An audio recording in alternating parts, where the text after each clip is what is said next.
नमस्कार, मी पंजाब डक. मी आहे माझ्या शेतामध्ये आणि हे गहू काढलेलं आहे. कारण की राज्यामध्ये मी म्हटलं होतं ना, 17, 18, 19, 20, 21च्या दरम्यान पाऊस सुरू होणार आहे. म्हणून ही माझा गहू काढला, कालच काढला आणि लगेच वाळू घातला.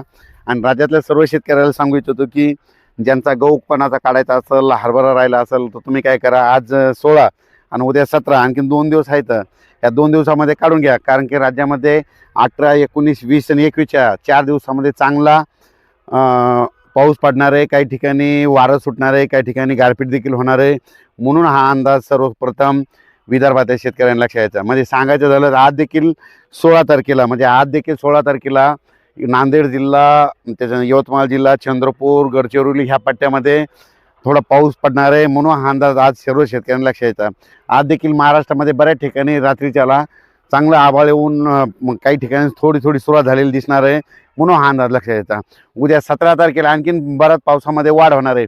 पण 18, 19, 20, 21च्या दरम्यान राज्यात चांगला काही काही भाग बदलत वेगवेगळ्या भागात पावसाळ्यासारखा पाऊस पडणार आहे. म्हणून हा अंदाज लक्षात यायचा. ज्यांचा गहू काढणीस आलेला असेल तर तुम्ही गहू काढून घेऊ शकता, हरभरा काढून घेऊ शकता, मका उघड्या असली तर ती झाकून ठेवू शकता. वीट उत्पादकांना सांगू इच्छितो की तुम्ही काय करा, उद्यापासून तुमच्या विटा झाकून ठेवा. कारण की चांगला पावसाळ्यासारखा पाऊस पडणार आहे. म्हणून हा अंदाज लक्षात यायचा. हे पाऊस तुम्हाला एक सांगू इच्छितो, सुरुवात पूर्व विदर्भ, पश्चिम विदर्भ, त्याच्यानंतर मराठवाडा, नंतर काय होणार आहे 18, 19, 20, 21च्या दरम्यान मग पश्चिम महाराष्ट्र, उत्तर महाराष्ट्राकडे जाणार आहे. म्हणून हा अंदाज लक्षात यायचा. म्हणजे सांगायचं झालं तर हे पाऊस सांगायचं झालं तर महाराष्ट्रामध्ये दररोज एक दिवस प्रत्येक ठिकाणी येऊन जाईल. काही ठिकाणी जिथं पाऊस नाही पडला तिथं वारं तरी जोरात सुटणार आहे. ज्यांचा गहू जर हिरवा असेल तर त्याला तुम्ही काय करा, 1-2 दिवस पाणी देण्याचं टाळा. कारण की काय होईल, हिरवा गहू असेल तर तुम्ही पाणी दिल्याच्यानंतर वारं सुटल्याच्यानंतर ते पडू शकतं. म्हणून हे अंदाज लक्षात यायचा. त्याच्यानंतर सांगायचं झालं तर हे वातावरण चांगलं 21 मार्चपर्यंत असंच राहणार आहे. म्हणून हे लक्षात येतं.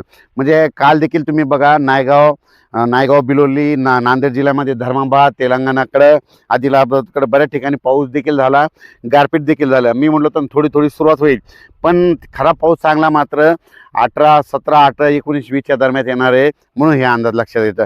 सगळीकडेच एकदा येत नसतो, दररोज वेगवेगळा भाग धरतो. म्हणून हेच देखील सर्व शेतकऱ्यांनी लक्षात येतं. हे अवकाळी पाऊस आहे. अवकाळी पावसामध्ये विजेचं प्रमाण जास्त असतं, आपण गारपीट देखील होऊ शकते. म्हणून हे देखील लक्षात येतं. मग नेमकी गारपीट कुठं होऊ शकते तर तुम्हाला एक माहीत असं सांगतो. एखादी जर नदी असली, त्या नदीच्या बाजूला तिकडून 1 किलोमीटर आणि इकडून 1 किलोमीटर त्या पट्ट्यामध्ये कधीही गारपीट होऊ शकते. म्हणून हे एक लक्षात येतं. एखादा कॅनल असला तर कॅनलच्या बाजूला दोन्ही साईडनं 1-1 किलोमीटरच्या अंतरानं त्या पट्ट्यामध्ये गारपीट होऊ शकते. जिथं डोंगराळ जमीन आहे, हलकी जमीन आहे, तिथे गारपीट होऊ शकते. पण गारपीट सगळीकडे होत नसते. म्हणून हे देखील सगळ्या शेतकऱ्यांना लक्षात यायचं. तर तुम्हाला एक सांगू इच्छितो, आमचा परभणी जिल्हा आहे. परभणी जिल्ह्यामध्ये 848 गाव आहेत.